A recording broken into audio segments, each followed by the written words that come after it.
que a arte faz nos piores infernos do mundo é como se fosse uma luz que se acende no meio daquela escuridão toda e toda a gente se agarra a ela. A mudança é o somatório de muitas pequenas transformações. A educação é muito mais do que só ensino primário, básico, secundário, superior. Mas existem muitas formações ao longo da vida e que nos abrem tantos mundos para não sei quantas outras opções. Confundimos ser social com ter amigos. A geração Z tem muitos amigos online, mas tem muito menos amigos na interação cara a cara. E tem índice de ansiedade e depressão e de solidão como nós nunca vimos. Era super importante haver expressão dramática nas escolas, porque acredito mesmo que se trabalha as emoções de uma maneira super livre e honesta. O risco de nós trazermos a nossa vulnerabilidade para cima de alguém que não está disponível para aceitar o que nós estamos a trazer, existe sempre. Se tivesse de escolher entre bons amigos ou um bom psicólogo, escolhe bons amigos todos os dias. Olá, o meu nome é Rodrigo Castro e dou-te as boas-vindas a mais um episódio do podcast Educa-te. Hoje estive à conversa com Mariana Monteiro, que dispensa apresentações, atriz, advogate e embaixadora por temáticas como a igualdade de género. A Mariana tem feito um trabalho muito grande de contribuir para a discussão de temas que são muito importantes na sociedade de hoje, e por falar em temas importantes, do seu lado teve o Raul Manarte, que é psicólogo clínico, mas também alguém que faz um trabalho de ativismo importantíssimo nos Médicos Sem Fronteiras. É também músico formado pela Escola de Jazz do Porto e toca muito temas relacionados com ações humanitárias. Eu confesso que esta foi das conversas de todos os episódios do podcast Educa-te que se calhar mais me tocou, porque eu nunca tinha estado com alguém como o Raul que pudesse dar na primeira pessoa a perspectiva daquilo que é estar literalmente em cenários de guerra. A Mariana, por sua vez, tem contributos valiosíssimos também, porque é uma pessoa que já viu muito e também já lidou com questões de saúde mental, como todos nós lidamos, mas que se calhar com a visibilidade que tem pode trazer uma perspectiva de algo que muitas vezes nós não pensamos, que é toda a gente efetivamente tem desafios, e por isso sinto que foi um episódio que me tocou muito e espero que toque aqui a ti também e que te ajude de alguma maneira a pôr em perspectiva os desafios que nós enfrentamos enquanto seres humanos num mundo que efetivamente às vezes é bem mais difícil para outras pessoas do que para nós, e dar-nos essa perspectiva é sempre algo muito importante. O episódio de hoje tem o apoio da Fundação Pedro Queiroz Pereira, por quem estamos muito gratos em ser parceiros e fazer parte desta jornada. A Fundação Pedro Queiroz Pereira tem feito um trabalho valiosíssimo, apesar de ser uma organização bastante recente em Portugal, tem feito um trabalho valiosíssimo de apoiar iniciativas que promovem uma melhor educação em Portugal, desenvolvem um estudo chamado A Voz dos Professores, que no fundo mapeia aquelas que são as necessidades formativas dos professores para que estes possam fazer um melhor trabalho nas salas de aulas e tenham acesso a melhor formação eles próprios. Apoiam também outros projetos de formação adultos na área de inteligência artificial, por exemplo, e por isso estamos muito felizes de os ter como a organização que apoia este episódio, e convido-te a consultares mais sobre o seu trabalho no seu website. Estamos a gravar este episódio hoje no Tumo, em Lisboa, a quem agradecemos também o espaço para podermos ter estas conversas que são tão importantes. Este podcast é desenvolvido em parceria com a Renascença, com quem estamos muito felizes de estar neste namoro, e sabemos que tem muitos outros conteúdos interessantíssimos, e por isso damos-te também o espaço e o convite para tu visitares outros conteúdos da Renascença. E por isso agora, sem mais demoras, vamos ter com o Raul e com a Mariana e vamos falar sobre estes temas que nos tocam a todos e são tão bonitos e interessantes.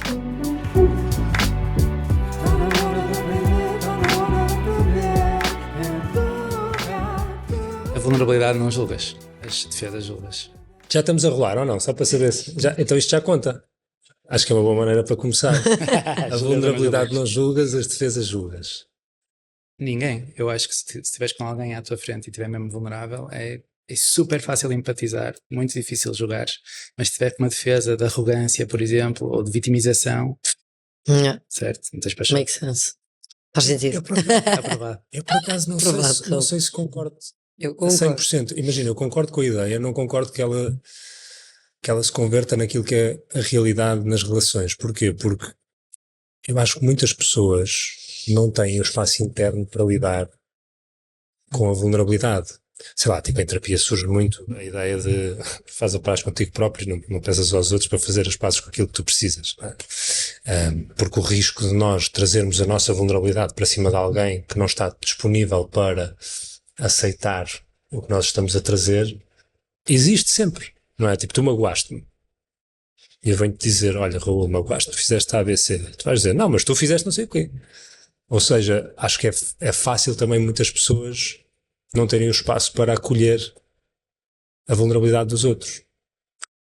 Sim, se pode disparar uma defesa, né? Mas o modo como puseste a certo. vulnerabilidade na mesa foi um bocado também acusatório, que olha, tu magoaste. Yeah. Disseste, estou-me a sentir triste. Se calhar fizeste por querer ou não, ou por não querer. É não que sei. muitas vezes essa apresentação da vulnerabilidade já vai com um ataque sem querer. É muito difícil esse exercício, mas eu acho que não tem nada a ver com o outro. Se fores mesmo vulnerável, só tem a ver contigo, diria eu, não? Só tem a ver contigo? Eu diria que sim, a vulnerabilidade tem a ver contigo. Depois o resto é uma consequência, se vai ser bem acolhido ou não. Mas tu permitiste ser vulnerável é uma decisão interna tua. Ou uma decisão, ou porque alguém, se tiveres filhos, aquilo é um toque direto na tua vulnerabilidade, tu não tens hipótese, tu sentes. É? Diretamente. Uso muitas vezes, atiro isso à cara dos meus pacientes que têm filhos. Aquilo que sentem pela filha ou sentem pelo filho, se conseguem sentir por eles. Se fossem um filho deles a passar pela infância que eles passavam, o que é que sentiam? E finalmente aí sentem autocompaixão, que até então não conseguiam sentir por eles próprios. Não sei se estou a ser eloquente aqui, vou ser claro. Mas, olha, e quando vês isso em guerras, isso é super fácil. Quando tens alguém vulnerável à tua frente, tu esqueces se estás em Israel ou na Palestina ou na Ucrânia. É igual, tu sentes uma empatia enorme. Quando em consulta estás com um narcísico e finalmente chegas à zona vulnerável, sentes na mesma. Não sei se não te estou a comprar. Não, eu acho que isso é totalmente verdade. É um bocadinho aquilo que nós estávamos a falar antes do espaço que é necessário para que as pessoas sejam, não é? Acho que nós, sei lá, estavas a falar e estava a pensar em ti no meio de onde tu trabalhas, não é? Que é um meio muito ligado à imagem, muito ligado àquilo que tu tens que parecer. No outro dia estava num café. Eu adoro, às vezes, sobre aquelas coisas que acontecem nos cafés. Sabes que não fazem sentido nenhum e que as pessoas dizem como se fossem imensas verdades. Que estava uma senhora atrás de mim com uma amiga e vira-se para a amiga e disse: sim, amiga, Para elas são. porque antes de ser tens que parecer. E disse aquilo que sabendo que estava a dizer a verdade, porque na verdade eu não concordo. Mas como é que tu lidas com isto num meio onde a vulnerabilidade se calhar é a última coisa que está na agenda? Não diria que é a última coisa. Ou seja, ser atriz é precisamente ser vulnerável. Ou seja, a minha profissão é exercer essa qualidade o tempo todo. O ideal é que não seja só no platô, não é? Mas no platô ou em cima do palco, consoante seja teatro ou televisão ou cinema. Mas eu diria que é precisamente sobre isso que eu me debruço, e é por isso que eu gosto tanto da minha profissão, porque quer dizer, é colocar-te constantemente no lugar de alguém que pode ou não estar alinhado com a tua forma também de pensar. A maioria das vezes o que eu gosto mais é quando não está, e portanto me coloca em situações em que eu penso, como é que eu vou compreender este ponto de vista? Portanto, provoca não só empatizar, portanto faz com que eu empatize com outras realidades, tenho esta capacidade, ou tento ter esta capacidade de calçar outros sapatos e depois então de me deixar vulnerabilizar e portanto de sentir o que tiver que sentir com aquele texto. Portanto eu até diria que é um lugar, a minha profissão tem sido aquilo que mais me tem feito. Eu acho que desde que comecei a representar aos 16, comecei a ser muito mais vulnerável do que antes. Antes escondia, reprimia muito mais. Por isso é que acho que era super importante haver expressão dramática nas escolas, porque acredito mesmo que se trabalha as emoções de uma maneira super livre e honesta.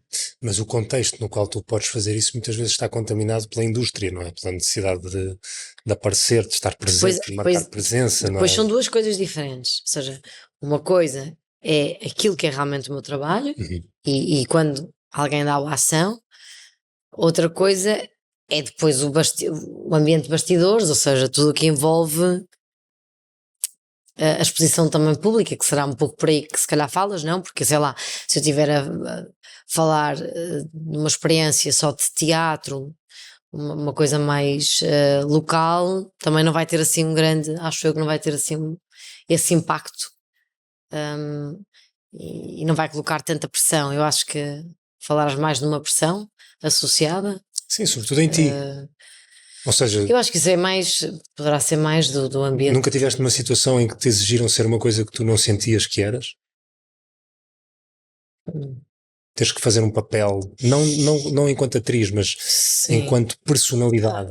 Mas eu acho que já todos fizemos isso, e até às vezes em situações de ambientes muito próximos nossos, não é? Basta não estarmos confortáveis naquele momento com alguma coisa e em vez de estar a ser realmente eu, estou a ser mais palhaça, por exemplo, Yeah.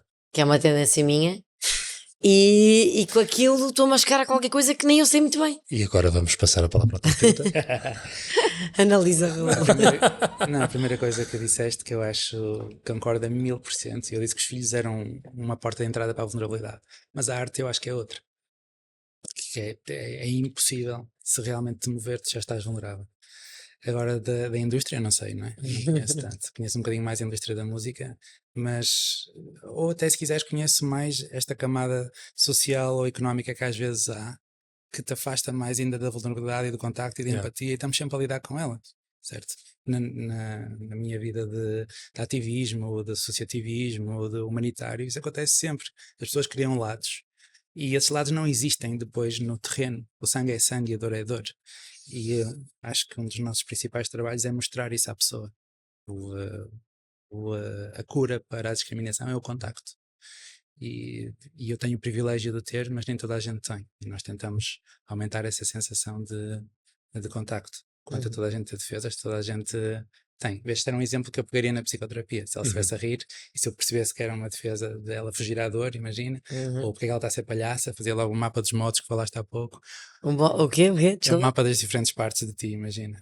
Quando é que ligas a tua palhacita e porquê? E o que é que te traz? E quando é que se começou? Nós estávamos a falar antes de chegares que dos diferentes, ou seja, estávamos a falar um bocadinho de terapia, de experiências com terapia e tudo mais, e eu estava a partilhar que uma das terapeutas que eu tive, a Rita, de quem gosto muito, utilizava aquilo que eu encapsulei como a teoria das partes, que era esta ideia de que todos nós temos diferentes partes, não é? O palhaço, o arrogante, o defensor, o vulnerável, o sensível, o brutamontes. O justiceiro. Exato.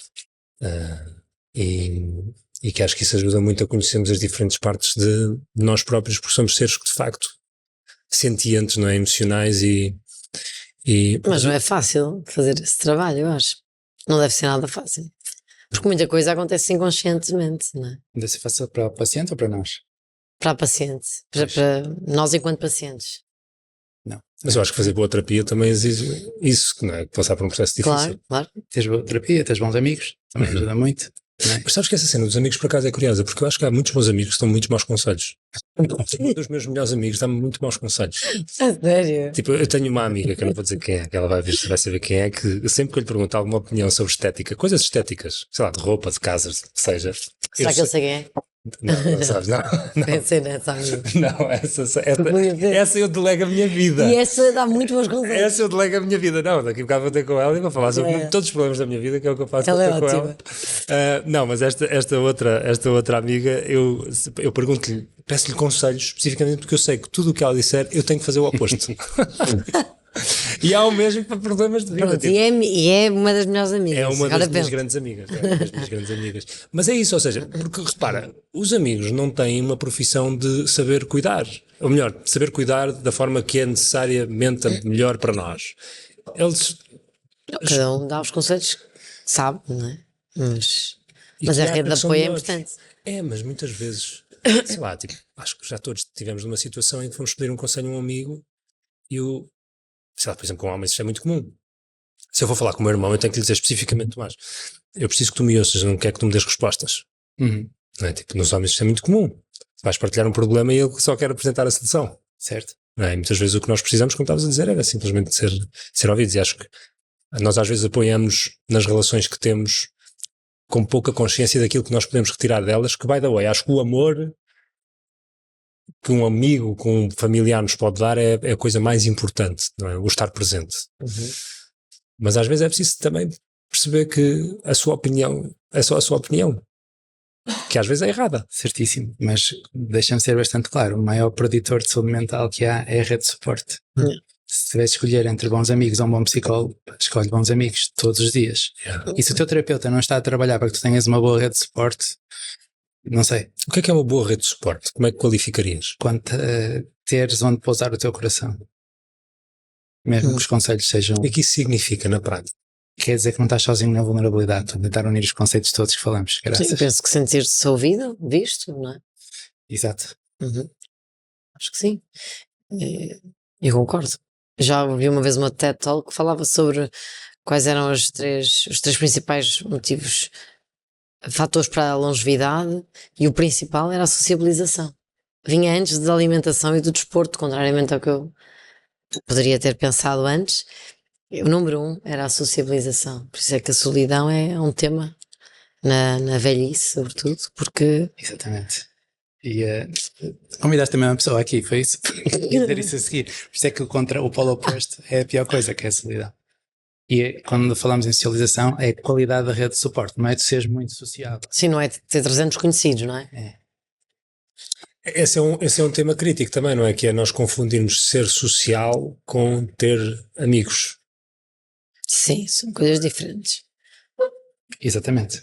Falo de uma interação que se pressupõe que é genuína e que tem sumo, não é? Porque hoje em dia, na época em que vivemos, onde as redes sociais são tudo, entre aspas, para as pessoas, e esta ideia de que nós temos que fazer parte dos movimentos e daquilo que são os comportamentos sociais, é fácil confundirmos fazer algo que muita gente faz, nos dá o sentimento de pertença, que na verdade, como vocês estão a dizer, se calhar vem ter 2 ou 3 ou 4 boas relações. Isso. E já temos literatura finalmente sobre isso. O Jonathan Haidt, por exemplo, tem um livro sobre isso, em que a geração Z, que apanhou os smartphones a crescer, não é? Tem muitos amigos online, mas tem muito menos amigos na interação cara a cara. E tem índices de ansiedade e depressão e de solidão como nós nunca vimos. Aliás, há uma relação invertida muito engraçada, que não é causal, entre o número de braços partidos e a saúde mental. Quanto mais braços partidos, melhor saúde mental.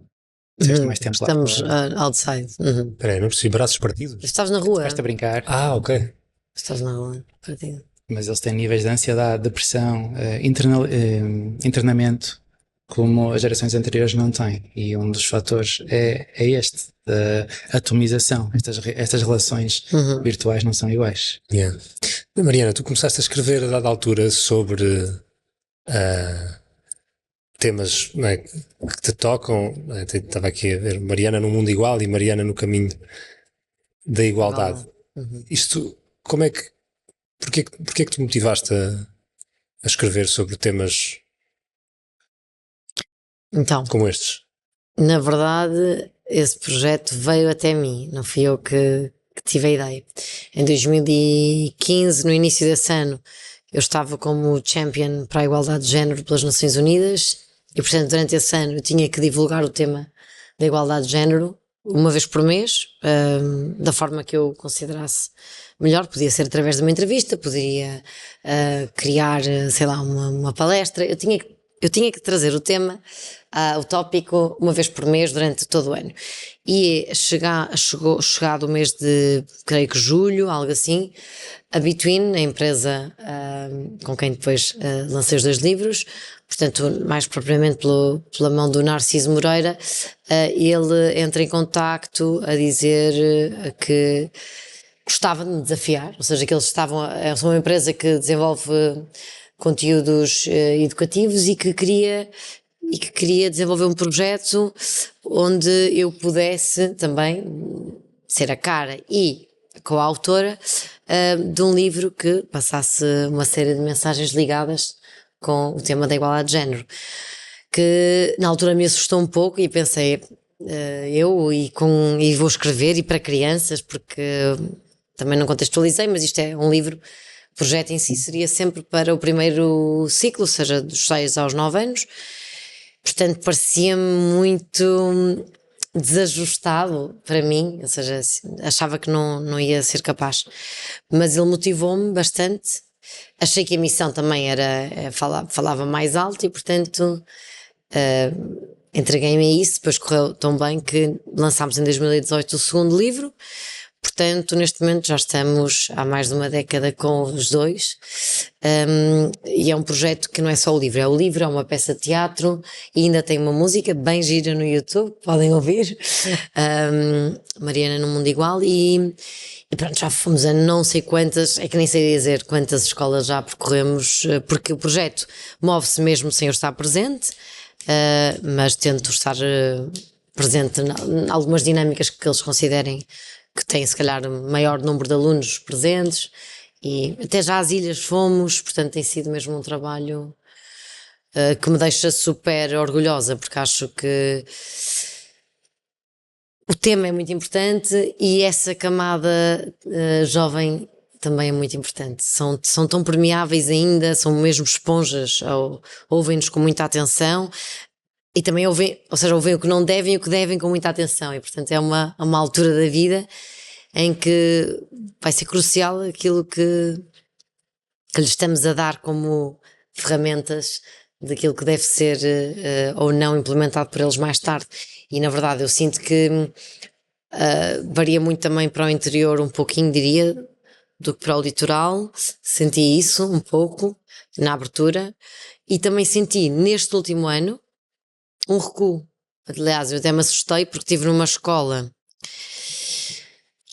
não quero agora dizer qual foi a zona, porque honestamente não me estou a lembrar da região e portanto não quero induzir em erro, mas fiquei impressionada porque estávamos numa escola em que pela primeira vez tinham sido proibidos de estar presente alguns alunos, e ainda era um número considerável.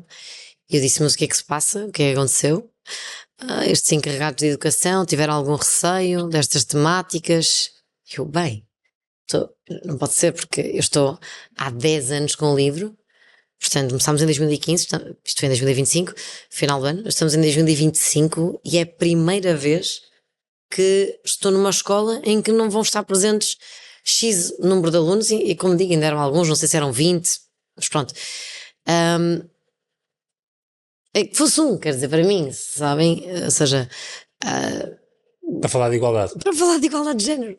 Não sei o que, ou seja, acho que se chegou aqui a um lugar em que todos estes temas, como está tudo tão polarizado, deixa de haver bom senso, e parece que de repente estamos a querer converter as pessoas a uma coisa que não é pelo bem comum, quer dizer, é que nós só estamos a falar de uma coisa que é para que todos e todas estejamos de facto numa sociedade mais justa, que possamos até sentir mais livres, porque no caso das crianças começa às vezes com sentirem-se excluídos numa brincadeira, ou porque de repente a miúda quer ir jogar futebol e poderia sentir-se excluída, ou ao contrário, o rapaz queria estar se calhar na turma de balé e não se sentir ameaçado na sua masculinidade. Portanto, falamos de vulnerabilidade bastante também, com os rapazes se exprimirem e manifestarem as suas emoções, chorarem se for preciso, tal como uma rapariga. E, portanto, eu fiquei super indignada e confesso que aquilo mexeu um pouco comigo, porque se me perguntassem, imaginavas daqui, ou seja, sinto que há um balanço muito positivo do projeto, porque foi sempre, sinto que foi em crescendo, ou seja,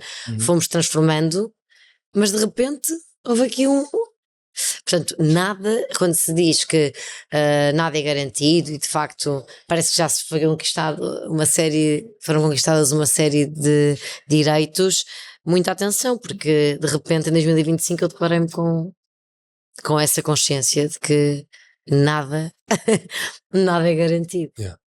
Tu em 2016, se não me engano, Raul, começaste a fazer missões humanitárias. Por isso os teus últimos 10 anos, se calhar, os da Mariana convergem em 2025, começar a ver coisas um bocadinho a mudar, mas tu se calhar desde o início dessa altura já estás a ver muita coisa má, entre aspas, no mundo. Como é que tu decides começar a fazer missões humanitárias, e o que é que tu tens visto nos últimos 10 anos? E eu decido começar a fazer missões por raiva. Por raiva? Sim. De quê? Ou de quem? Em 2016, eu cresci, pá, numa época em que a moeda única, não havia fronteiras na Europa, Ryanair, o Porto a começar a explodir com estrangeiros, etc, não é? Portanto, sentia-me super europeu. Que idade tens, Gu?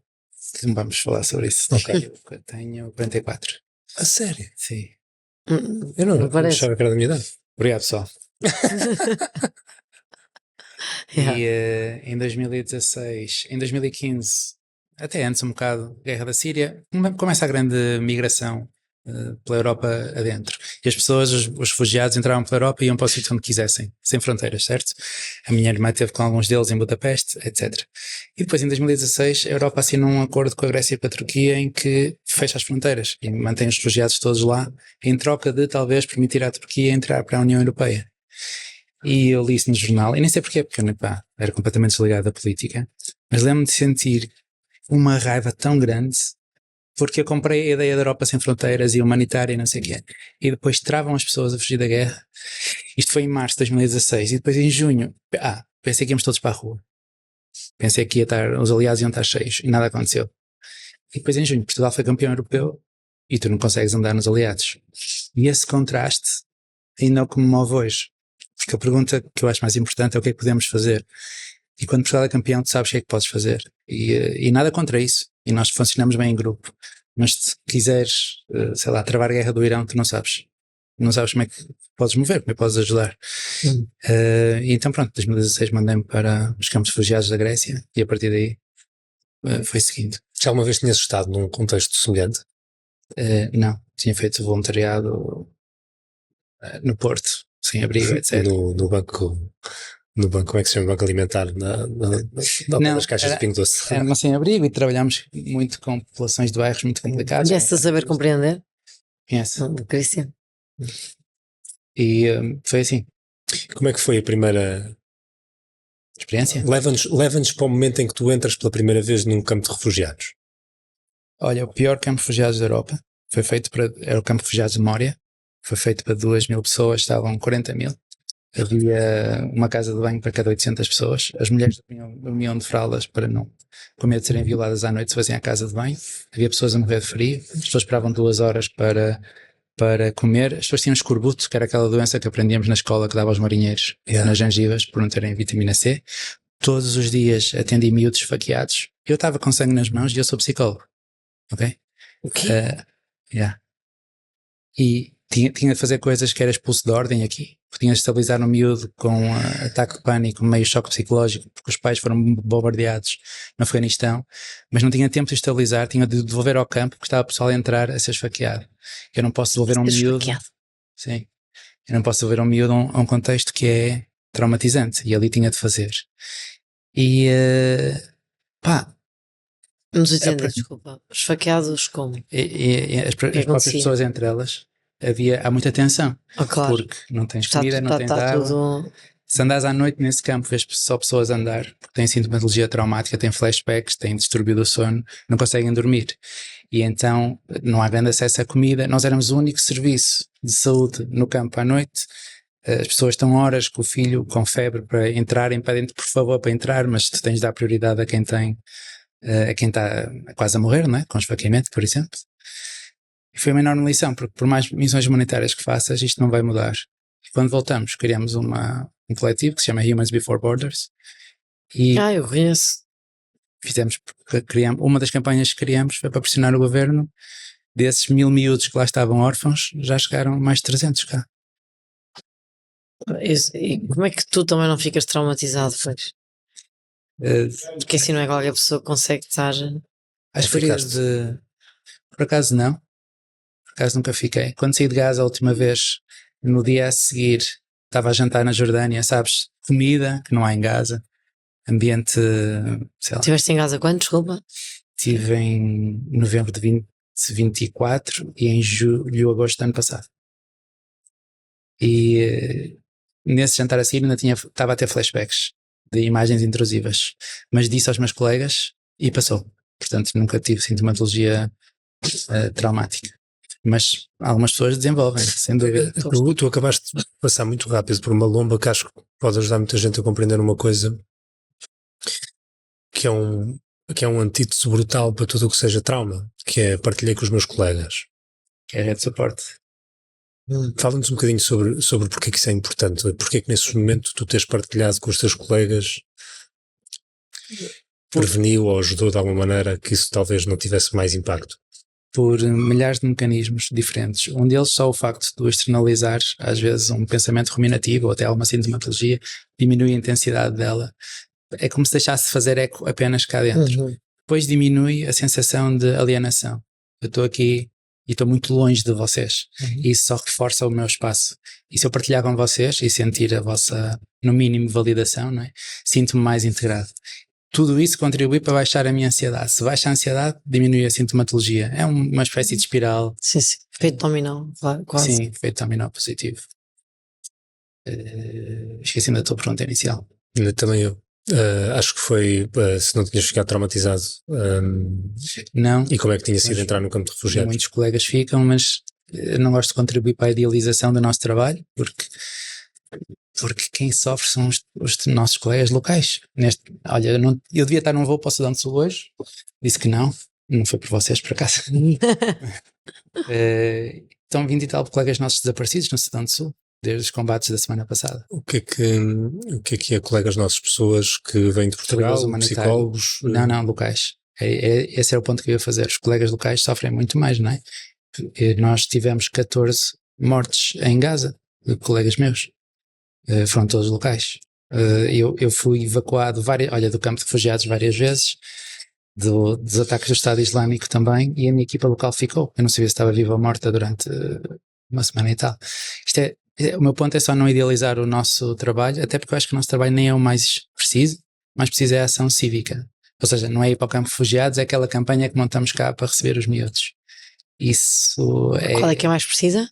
Esta, da ação cívica, das pessoas se juntarem cá a fazer pressão política para a guerra acabar, para termos mais parques, para diminuir... Achas que isso influencia alguma coisa? E eu faço também uma pergunta a ti, ou seja, eu sinto que nós somos todos fantoches, de certa maneira, de meia dúzia de pessoas que estão em posições de muito, muito poder, a tomarem decisões muito autocentradas e que isso tem um eco. Não é? Se metes uma pirâmide muito alta, o tamanho da base vai ser muito maior. E eu às vezes questiono-me, sei lá, tipo mesmo em confissão, o trabalho que nós fazemos aqui com o podcast, e que eu pessoalmente faço com o podcast, é para tentar trazer ideias, pessoas, histórias, o que é que seja, que possam de alguma maneira contribuir para que mais pessoas se envolvam no mundo da educação, porque acho que a educação é o pilar fundamental de qualquer sociedade, e se a nossa educação for um bocadinho melhor, então a nossa sociedade vai ser um bocadinho melhor. Mas eu acho que isto não resulta. Eu faço isto provavelmente mais porque me dá prazer estar aqui do que porque achar que isto vai ter algum impacto, e por isso faço-vos a pergunta: vocês acham que isto resulta em alguma coisa? Olha, obrigado por dizeres isso. Mesmo. Obrigado por dizeres isso, porque é sempre um conflito para mim se venho contar histórias de guerra e não contei nenhuma. Porque se é para fazer conteúdo, não vou. É uma falta de respeito às pessoas com quem eu tive. Mas se é para ver confusão e dúvida, então estamos no mesmo barco, e isso é muito reconfortante. Para responder rapidamente a tua pergunta, sinto que estou a falar demasiado. Não, eu já vi resultar, já vi miúdos que eu vi esfaqueados num campo da Grécia estarem agora em Portugal, e já vi que foi a ação cívica que fez isto, foi pressão nossa. Eu fui ao Parlamento falar, não fui só eu, e portanto acho que a solução é a ação cívica. Eu podia dar-te muitos exemplos: o apartheid na África do Sul, Timor, até o cessar-fogo em Gaza. Eu senti que foi a comunidade internacional a pressionar, enquanto estive no Sudão do Sul. Sei que há zero pressão internacional, isto não vai mudar. Agora que é super frustrante e doloroso. Desculpa, estou a falar demais. Não, eu não acho que estás a falar demais. Até porque não há muitas pessoas a darem o teu testemunho, a poderem dar o teu testemunho. Pois eu acho que sim, que podemos mudar sempre, porque senão, então, juro-te, eu seria muito, muito infeliz, porque mesmo os livros da Mariana Mundo Igual ou No Caminho da Igualdade são projetos que eu realmente vejo sempre alguma coisa em cada uma das sessões que sinto que faz um clique em alguém, por mais pequeno que seja. É porque eu acho que nós estamos sempre a achar que mudar é criar uma coisa muito grande, ou seja, é provocar uma mudança enorme. É ver, sei lá está, quem dera, não é? Acabar com uma guerra. Eu acho é que a mudança é o somatório de muitas pequenas transformações. Ou seja, eu não acredito que tenhamos o poder individual, lá está, de transformar o mundo todo, mas acho que sim, nós somos responsáveis por, com as nossas ações, contribuir para pequenas mudanças que depois poderão dar asa a uma maior, mas acredito mesmo, assim como o teu podcast e outros, já me melhoraram o dia, já me fizeram refletir, pensar sobre o que quer que seja. Para já colocar-nos a pensar é sempre importante e é isso, acredito mesmo e acredito, e o que disseste também me impressiona pensar sobre isso, de facto. O que é que nos move, não é? Move-nos mais o europeu do que tentar lutar por direitos humanos. Pois, Mas eu acho que é só porque não sabemos. acho que é porque está distante. Porque não sabemos o que fazer. Porque eu acho que não há falta de empatia. Mas eu acho que também é porque está distante, não achas, geograficamente? Também, mas Penso que isso... se eu. Olha, aconteceu com a Ucrânia. Que eu já estive em crises onde as pessoas ajudavam bastante, como a Ucrânia, e tu tinhas a notícia, e a seguir, como é que podias ajudar? Tinhas uma linha, alguém foi para a fronteira. Claro. Isso não aconteceu em Gaza. Não. E se des a opção de ação, acho que as pessoas tomam. Eu tenho pacientes que sofrem muito, e vocês também, com o que se passa no feed. Uhum. E há pouco estávamos a falar de estavas longe de Leiria e sofreste. E eu estava a dizer que tenho a vantagem de não preciso estar longe das crises, posso lá ir. E isso alivia muito mais do que ficar cá a assistir. E eu cá não vejo sequer. Também conheço pessoas lá, mas não consigo lidar. E quando vais, sentes-te útil. Portanto, eu acho que é só que as pessoas não sabem fazer. E se queres um recurso útil, e eu vou-me calar, chama-se Global Non-Action Database, GNAD, e tem uma compilação de campanhas com sucesso e sem sucesso de mais de 100 anos, em que tu vês mudanças incríveis. Foram as próprias pessoas que se juntaram e mudaram, desde do aborto, as mulheres votarem, até impedirem uma construção de uma fábrica nuclear, etc. Portanto, todos os anos acontece. E são tudo conquistas da população, diria, não é? O pessoal. Eu acho que há uma sensação, pelo menos minha, de... Isso que estavas a dizer eu acho que é muito importante, eu às vezes esqueço. E acho que é importante recordar que é... Provavelmente as grandes mudanças conquistam-se por muitas e sucessivas pequenas mudanças. Diria que sim. E de facto, acho que se efetivamente vivemos numa realidade onde há meia dúzia de encenadores de poder que tomam decisões que têm um efeito borboleta sobre milhões de pessoas, então se nós tentarmos resolver os problemas a essa escala vai ser impossível, mas efetivamente conseguimos fazê-lo, porque o que tu estavas a dizer é muito bonito e muito inspirador ao mesmo tempo naquilo que significa nós dedicarmos a uma mudança, que é tu veres um miúdo que estava em risco de ser esfaqueado num campo de concentração na Grécia a ter uma vida em Lisboa. Isso, porra, já valeu a pena, não é? Já, tipo, literalmente salvar a vida de uma pessoa com uma ação. Ou numa conversa passa rápido essa frase, mas... Não passa, não. Mas é inacreditável. Porque... E também acho que nem todas as figuras do poder são más, pelo contrário, ou seja, eu acho é que nós temos, como em tudo, há líderes bons, há líderes maus, não é? Portanto, também acho que se fizermos isso, vamos estar sempre a desresponsabilizar-nos e a achar que, pronto, quem está no poder a mandar... não vai fazer nada pelo nosso bem, então olha, também me demito das minhas funções de cidadã. Não concordo, porque acho que é isso, o mundo é liderado por pessoas que não são boas pessoas e por boas pessoas. Portanto, há pessoas que sabem usar muito bem o poder. e que eu, por exemplo, não me veria naquela função, não é? Por isso é que estão lá elas e não estou eu. E portanto, acho que é muito mais nós também estarmos mais informados, diria, porque isso às vezes também me custa, reconheço, até porque eu sou uma pessoa extremamente sensível, talvez também por isso é que sou atriz, e com a minha hipersensibilidade às vezes também não lido muito bem com estar muito informada,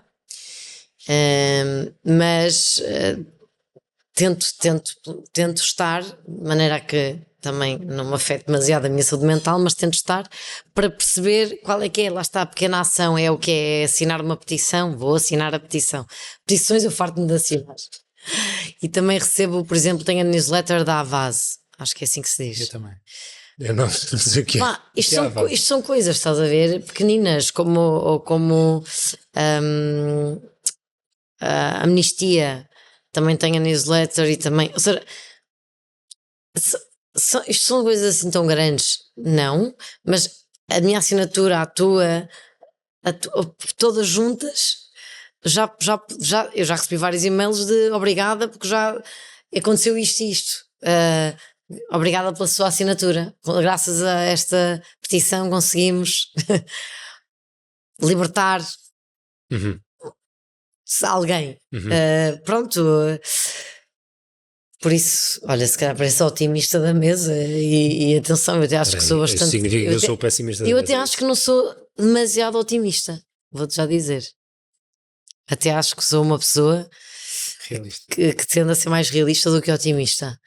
Mas, sabes, acho mesmo que nós temos que deixar de fazer assim, nós e os outros, nós e eles, nós, pá, porque senão a nossa sociedade só tem tendência para se dividir mais e mais, diria. Yes. A Avaz também é uma global network de ativismo, em que tem muitas petições. E outra coisa que a Mariana disse, para o qual tu contribuis, que foi um bocado de género, nada está conquistado, não é?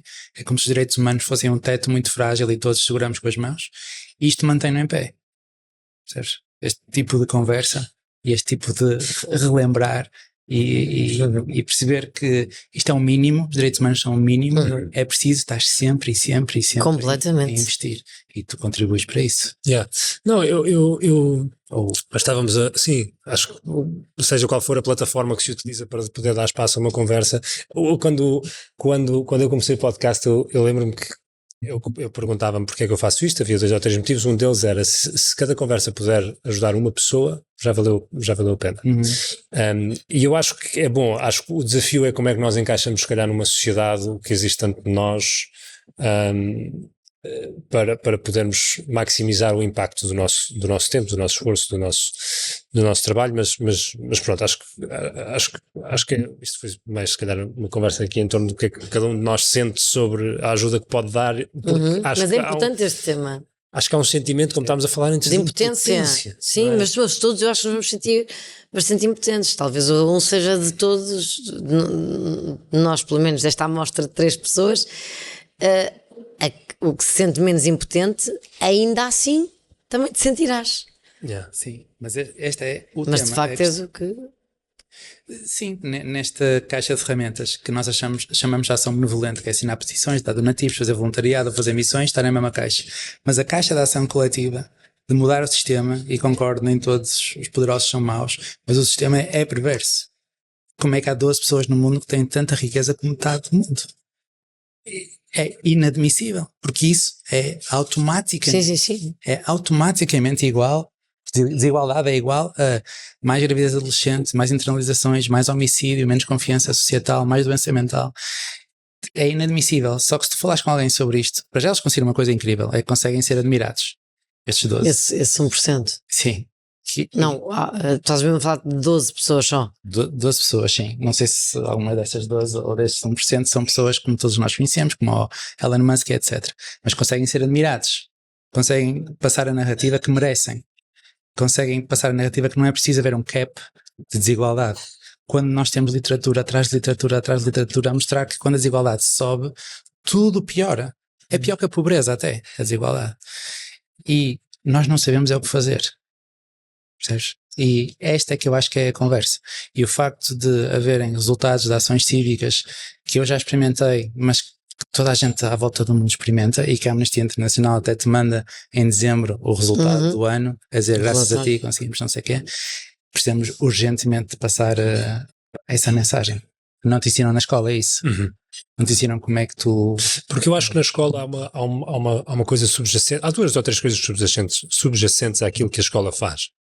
Uma delas é que tu tens que aprender a matéria, não é? E por isso, num currículo que já está tão sobrecarregado com matéria, há poucos espaços para se colocar de forma crítica iniciativas que promovem uma aprendizagem, se calhar, menos literal sobre disciplina A, B, C, que tens que aprender tópico Y, Z, não é? Porque se revoluções está no tópico do currículo, vais aprender, mas se não está, tipo a guerra do Irão, agora... ou a guerra com o Irão, não está em nenhum livro de história e não está em nenhum currículo, está a acontecer agora, e por isso tens de ter a criatividade de um professor que tenha a disponibilidade mental e a capacidade para enquadrar aquilo face aos objetivos que tem, não é? Por isso acho que há este desafio que as escolas enfrentam. Depois, acho que a um nível mais pessoal, e gostava de perguntar sobre isto a ti, sobre o teu percurso na música, que é... e se calhar aqui a educação mais direcionada para as fases finais, não é? Do liceu e do ensino secundário e depois da universidade, que é o que é que tu vais ser, não é? Tudo em busca daquele título, entre aspas, daquele rótulo que tu vais ganhar. Tu és músico de formação, tu és atriz de formação, eu sou engenheiro de formação, e então tu vais ser músico, vais ser atriz, eu vou ser engenheiro. E por isso há uma cena um bocado egocêntrica na educação que é natural, que é qual é o meu lugar. Eu não sou de formação, mas pronto, depois já completo isso. Tu estudaste outra coisa? Eu estava em economia. Ok, não sabia. Mas eu já contextualizo depois, para não interromper. Só porque quis corrigir, porque não é verdade. Sim, desculpa, não sabia que tinhas estado em economia, mas pronto, ias ser economista, whatever, não é que cada rótulo que nos encaixa vai ser. E depois o mundo exige que nós sejamos isso, ou uma outra coisa qualquer para funcionar.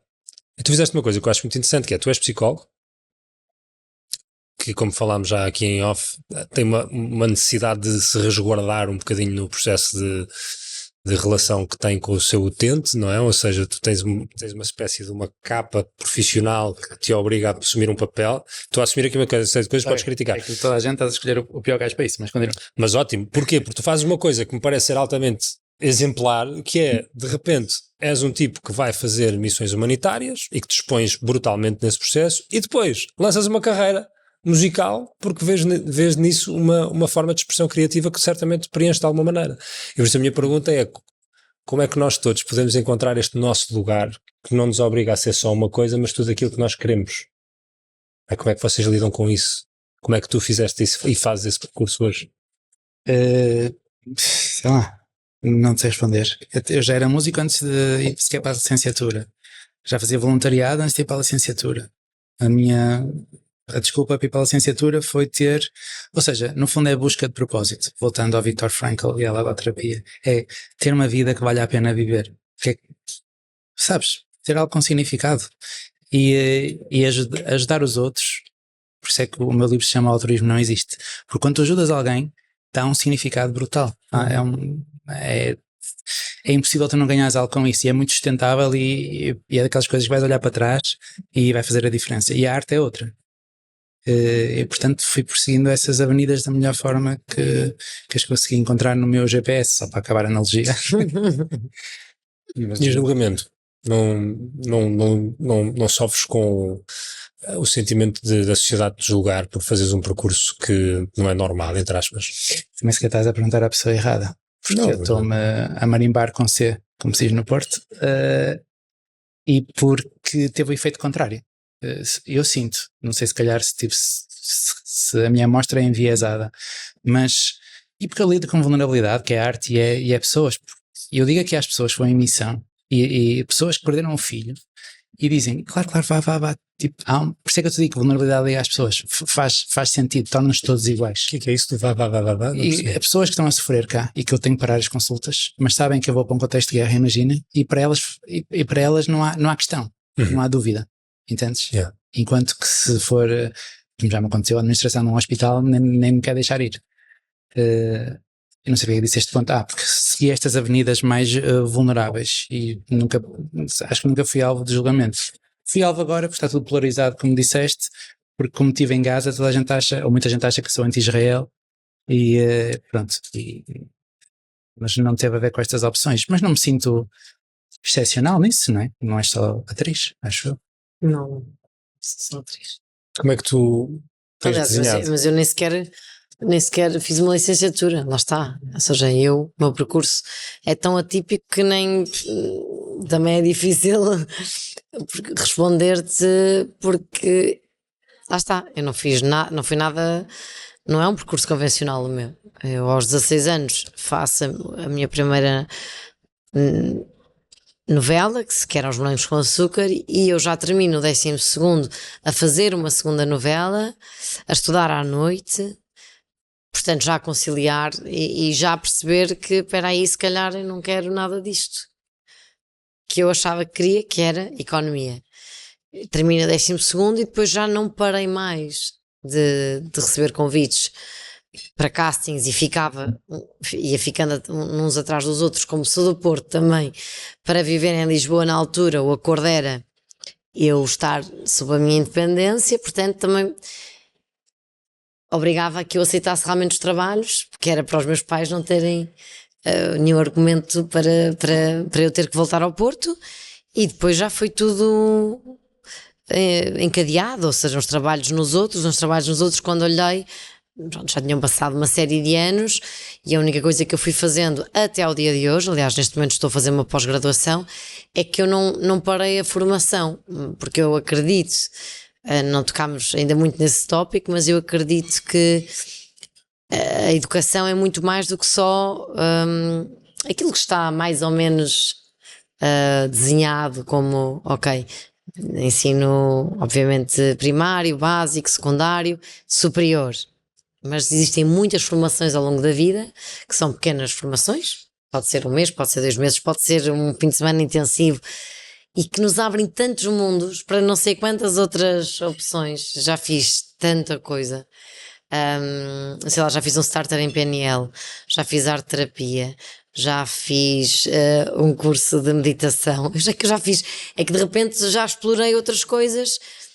Esta pós-graduação que estou a fazer agora em artes da escrita, basicamente o que eu sinto é que, sem ser a educação,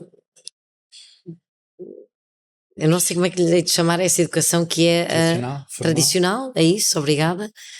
Há uma série hoje em dia, quer dizer, só não aprende quem não quer, porque em todo lado nós neste momento, lá está, aqui está uma parte positiva do mundo digital que temos hoje em dia, há não sei quantas plataformas para tu aprenderes o tempo inteiro. Sim, eu acho que aí tenho que te fazer um elogio e a muitas outras pessoas que também vejo, se calhar com perfis mais públicos, que as pessoas não fazem ideia da quantidade de trabalho que é necessário para se chegar a uma posição onde de facto estás sempre presente na vida das outras pessoas, pá, e tu trabalhas, como estás a dizer, desde os 16 anos.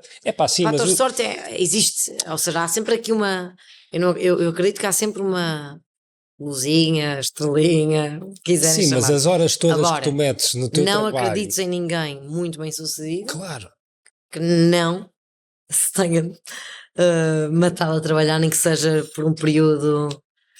E eu acho que hoje em dia é fácil nós acharmos que isso não quer é dizer assim. que seja bom. Ok? Depois também isto tem aqui muitos lados. Quais lados? Porque muitas vezes o sucesso, o que esconde por trás um cansaço extremo, esgotamentos, burnouts. Portanto, o que é sucesso também é preciso ser desconstruído. O que é sucesso para ti? Para mim é saúde mental e equilíbrio. Para mim. Yeah. Mas para a Mariana com 16 anos, se calhar não. Não é se calhar, é não mesmo. Yeah. Também não tinha passado por situações de desequilíbrio a nível de saúde mental, porque nem me tinha ainda, acho que não tinha tido contextos para que isso se exprimisse assim. Quer dizer, se calhar pensando bem, já tinha já. Aliás, nem nada. As pessoas que vão para as artes, ou que estão muito ligadas às artes, eu acho que têm sempre aqui É como os terapeutas. temas. Costumas dizer que um terapeuta vai para a psicologia para cuidar de si, não é? E está muito certo se fizer isso, porque em última instância nós temos primeiro que cuidar de nós. Sim, mas não vais para a psicologia para cuidar de ti, por favor, não é? Vai ao psicólogo. Exato. True. Yeah. E de facto na psicologia, estávamos a brincar há bocado, não é? Quando falava que tinha namorado com uma psicóloga e tu disseste os meus sentimentos, porque de facto há um lado negro, entre aspas, também tu teres, negro não é negro, mas há um lado honoroso de tu teres uma forma de fazer as perguntas que te levam a determinadas respostas que coloca de certa maneira uma carga. E depois sabemos que a vida, na verdade, é uma coisa que tem que ser fluida e que tem que ser vivida e que, como dizias, é preciso passar pelas experiências e as coisas más que efetivamente nos fazem sofrer são muitas vezes aquelas que nos permitem as maiores aprendizagens, não é? Sim, mas acho que também para a pessoa que já estudou e que tem tantas ferramentas também deve ser difícil estar a conseguir detectar tanta coisa E não fazer nada e não, com isso. e não dizer, Yeah, estás a yeah, ver? yeah. Não, mas por isso é que eu estou a dizer que é honoroso, porque tu não deixas de ser pessoa, não é? Sim, claro. Claro. Sei lá, como é que tu lidas com as tuas merdas, entre aspas, enquanto pessoa, sem colocares a layer de eu sei a resposta para como lidar com isto ou resolver isto? Com os meus amigos, com a minha música, com a minha psicóloga, como ao resto de Ou nós. seja, evitas entrar naquele rabbit hole de quase autoterapia? Não entro muito. Acho que é isto, isto e isto. Pergunta à minha colega, por exemplo, uma amiga minha, e seguimos. Ou eu nem preciso de perguntar porque eles já me deram um chapo na cara. Ou seja, confias muito nos outros para fazer esse processo, apesar de tu teres o conhecimento de como lidar com isso com outras pessoas e potencialmente contigo, tu delegas isso noutra pessoa quando se passa contigo. Sim. Quando eu te disse que preferia, se pudesse escolher, para toda a gente, aliás, escolham amigos a psicólogos. Bons amigos, sem dúvida. Salvam a vida. A arte também salva a vida. Completamente. A arte que faço é egoísta. E voltando à tua questão, é impossível separar as duas coisas. Para lidar, para não ficar traumatizado, ela é que me salva. E salva as pessoas no terreno também, que isso é indescritível. Que a arte faz nos piores infernos do mundo, nós não experienciamos tanto aqui. Aliás, eu vim aqui abrir uma exposição sobre guerra e isso para mim foi muito difícil, porque era uma exposição de alguém daqui que fez exposição sobre guerra, etc. E o facto, super bem intencionada, mas está a milhares de quilómetros e anos de luz do que se passa no terreno. E a arte no terreno é inacreditável. É como se fosse uma luz que se acende no meio daquela escuridão toda e toda a gente se agarra a ela. A poemas ou a música que nós tínhamos no hospital. Sim, também sigo uma página que é só com dança, por exemplo, que atua com dança e é impressionante o poder da arte. As pessoas fazem espontaneamente. Em qualquer crise eu já sei que a comunidade tem estas respostas para lidar com a crise. Se calhar nós não tivemos em Leiria, não faz parte da nossa cultura, não é? Mas nas culturas onde eu já estive, em todas elas, fazia parte da cura, a arte. E é por isso que ela serve, eu acho. Sim, nós temos um amigo em comum, o Zé.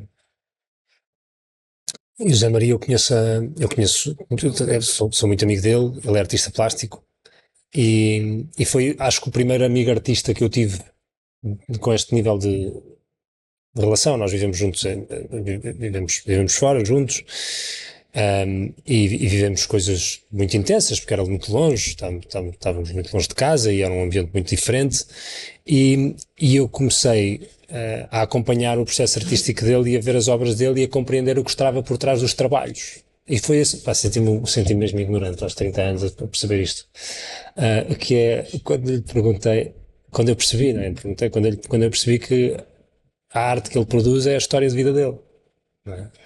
Mas eu acho que Mas para mim não era óbvio, sabes? Por isso é que eu estou a dizer, senti-me ignorante. Aliás, acho que foi mais ou menos naquela exposição que tivemos, que ele fez na balcony, em que eu percebi, porra, peraí, mas porque de facto, repara, isto só mostra, e eu não sou um tipo que de repente é um burro. Não, acho que como eu existiram milhões de pessoas que não fazem ideia E by the way, eu estudei arte é uma música e expressão fiz tua. teatro na escola e não sei o quê, mas era sempre uma coisa muito performativa, por causa do tema da vulnerabilidade, provavelmente porque em minha casa, subconscientemente, ou Não, o que mas quisermos. desculpa, é diferente seres um autor ou seres um intérprete. Yeah. Portanto, se eu te digo faz isto, lê isto, é completamente diferente de se tu começares a ler uma coisa que é escrita por ti. Verdade. Portanto, uma é uma apropriação. Portanto, vais emprestar qualquer coisa tua, mas não vais colocar muita coisa, não vai ser tão teu quanto um original, não é? E no caso do Zé, ele está a criar, ou de outra pessoa que cria uma obra, seja ela de que tipo for, sua, da sua autoria, não pode ter mais nada a não ser o que lhe pertence, não é? Ao seu mundo interior. Sim, a não ser que seja uma coisa lá está mais performativa, que se calhar tu tens uma relação um bocadinho menos. Autoral. Exato. Se for menos autoral, pronto, terá quase sempre mais alguma coisa tua, fundamental, não é? porque não deixa de ser a tua maneira de interpretar aquilo. Mas já tem o cunho de quem também criou antes. Sim, eu sinto que talvez haja muitas pessoas que não crescem com esse espaço, ou que não aprendem a ter esse espaço para poderem criar a partir de um lugar de vulnerabilidade, Lá com está, medo de nas julgamento. escolas poderia passar a estar Muito isso, mais. muito mais presente. Muito mais, eu acho que uma escola de sucesso certamente seria onde cada criança, ou cada miúdo, ou cada miúda pudesse ser quem é, sem ter que ter medo do olhar do outro sobre aquilo que está a ser criado. Tem que ter mais expressão artística, Yeah. diria. É uma lupa. É uma lupa para nós próprios e quando nós conseguimos fazê-lo sem estar a pensar naquilo que o outro vai... Porque depois tem esse lado super interessante, que é quando tu estás a contactar com uma obra de arte, tu nunca estás naquela... este artista, sabes, é isto ou é aquilo porque fez isto desta maneira. Não, tu estás a viver aquilo que tu sentes a partir da observação da obra. Se resultar. Sim, Claro. também podes ser essa pessoa que está a olhar e que está tipo... Ou fazer um filme que não te diz nada, Claro. não ativa, mas se resultar é isso. Que no fundo é o papel provavelmente que a maioria da arte tenta ter quando exposta, que é criar algum tipo de... Sim, acho que toda a arte é esse o objetivo, não sei. Criar. Já vem desde Aristóteles. Esta tragédia começa precisamente numa tentativa de provocar a catarse, ou seja, de levar a provocar um sentimento ou de compaixão ou de medo na plateia. Portanto, é se fazer sentir, em última instância. Yeah. A arte é para fazer sentir. Nós que estamos sempre no pensamento, que estamos sempre na ação, no fazer, no pensar, só sentir, que é bem difícil. Bem. Quer dizer, bem fácil para uma criança. Uma criança é isso, Exatamente. está no sentir, não está no fazer parecer. Elas há bocado, não é? Estavas a dizer essa cena dos filhos serem a porta de entrada para a vulnerabilidade.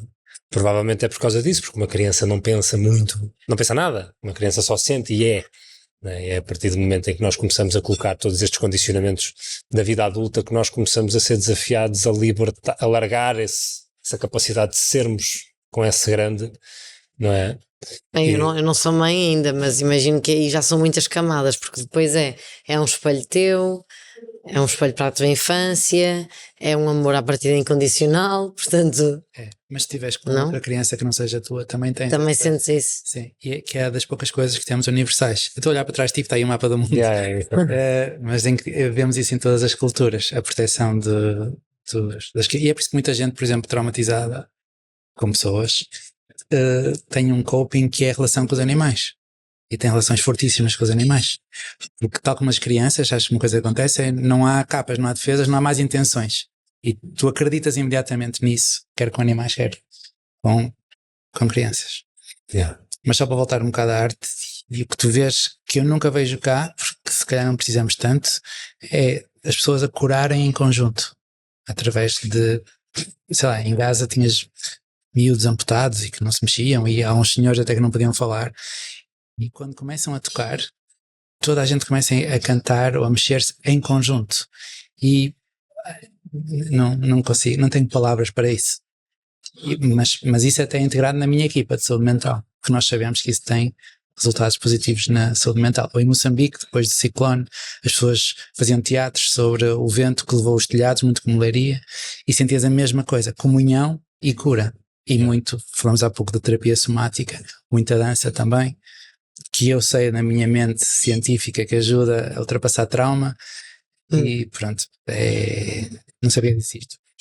Estou-me sempre a lembrar disto. Há bocado estavas a falar de meditação. Uma vez fiz um retiro de meditação que era, o centro era a voz. Ou seja, era como é que a tua voz representa alguma coisa e explorar um estado espiritual mais ativado, se quiseres, a partir da voz. A voz no sentido literal e a voz no sentido de expressão de som. E há um exercício que nós a dada altura fazemos, que teve um impacto gigantesco em mim, que foi, éramos 15 pessoas, e o desafio era, cada um faz um som. E agora vamos fazer um som durante, o tempo que for preciso. Acho que tivemos aquilo para meia hora. E há uma pessoa que faz um barulho com qualquer distópico, tipo, e está naquilo, e há outra que canta uma nota, e há outro que canta não sei o quê, e há outro que começa a cantar uma música, e aquilo é a coisa mais errática e nonsense que podia haver durante os primeiros 5, 7 minutos, não sei. E a dada altura o que começa a acontecer começam a haver convergências. O teu som começa a influenciar o meu começa a influenciar o teu o meu, e de repente eu começo a me identificar com outro som e começo a colocar a minha voz calhar mais parecida com aquilo, e passam-se alguns minutos e 15 pessoas que estavam a fazer coisas completamente diferentes, passado 5, 10 minutos, estão numa harmonia perfeita, em ritmos totalmente coordenados, e tivemos naquilo, um tempão. E algo tão simples, não é? Que é isso, que é a expressão, que neste caso nem vou dizer que é artística, é simplesmente uma expressão pura, verdadeira, criativa, se quiseres, no máximo, quando feita em grupo, num espaço cujo propósito é único e exclusivamente cultivar o espaço para que isso possa acontecer. Há uma convergência inexplicável entre as pessoas e altamente catártico. Porque depois daquilo toda a gente... porque é impossível. Não sei se vocês já viram o Jacob Collier. O gajo mete aquela cena da audiência toda a cantar. Tu estás naquilo. Aquilo é uma experiência. Aquilo é um transe. Aquilo é um êxtase sensorial inexplicável. Que é estarem 10 mil pessoas ou 5 mil pessoas todas a cantarem ao mesmo tempo, sem estarem preparadas para fazer, mas a conseguirem fazê-lo porque é natural. É uma cena extraordinária. Os atores devem fazer isso, não sei. Sim. Isso pode ser um exercício. Sim, para ti isto é tipo, porque é que este gajo estava aqui a falar? Isso foi tipo a minha segunda. Foi a minha primeira aula na primeira. Não, mas de facto os exercícios, lá está, a expressão dramática, lembram muito a importância de escutar o outro, de se deixar contaminar positivamente pelo outro, e essa sincronicidade acaba sempre por acontecer. Nós estamos programados para a ligação, nós somos a espécie mais altricial de todos os mamíferos, ou seja, precisamos de cuidado durante mais tempo do que qualquer outra espécie. Estamos super e também somos a única que não sobrevive sem, não é? Acho que somos a única sem os outros. Que ao momento do nascimento há outras que precisam de cuidado também, mas não tanto cuidado. Sim, outros mamíferos precisam, mas não durante tanto tempo. Estamos mega programados para a ligação, e se queres te diga, isso é que é o natural. E só há guerras e há divisões, de você olhar para o teu mapa, porque estás distante e podes criar esses conceitos em cima disso, dessa comunhão. Porque se fores para o terreno, isso esfumaça completamente. Não existe. Não. Eu estive no Sudão do Sul e tinha médicos meus entre aspas, que eram da etnia que atacou as vítimas que nós estávamos a ajudar. Portanto, os dois lados ali esfumaçavam completamente. Eram só pessoas. Sim. Eu sei que é uma mensagem simples, que tu já disseste, que o problema é nós e eles, mas é mesmo. Mas só existe porque há distância. Porque se não estivesses lá, havia essa comunhão. Toda a gente marchava no ritmo. Meus queridos, está a tocar para sair, entretanto. Eu acho que deve estar mesmo aí a vir o... Exatamente. Está na hora de ir para o almoço. Obrigado por terem vindo. Obrigada. Foi um prazer. Obrigada.